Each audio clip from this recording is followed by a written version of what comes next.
আসসালামু আলাইকুম।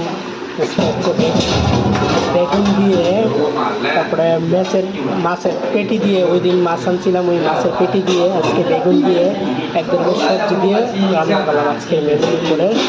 এই আর কি।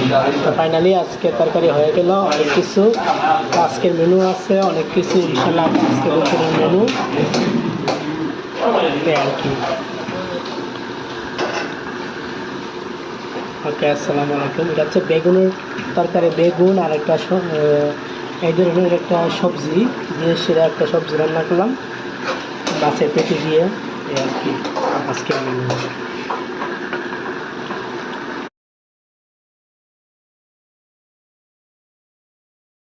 হ্যালো বন্ধুগণ, হাউ আর ইউ? আসসালামু আলাইকুম, শুভ সকাল বন্ধুরা। তো পাতলা ডাল রান্না করতেছি। আজকের মেনু পাতলা ডালের সাথে আছে, তারপরে উস্তে ভাজি মানে তিতকলা ভাজি, তারপরে তো মাছ বোনাতে যা দেখাইলাম আপনাদেরকে, তারপরে বিভিন্ন ধরনের ভাজি আছে। আবার আজকের মেনু অনেক কিছু আর কি। কিন্তু পাতলা ডাল কিন্তু আমার খেতে খুব বেশ ভালো লাগে, মুরগির মাংস দিয়ে, তারপরে ভাজি টাজি দিয়ে, আবি জাবি দিয়ে পাতলা ডালটা বেশ ভালোই লাগে এই আর কি। আজকের মেনু আবার পাতলা ডাল হচ্ছে। কার কার পছন্দ পাতলা ডাল বলবেন।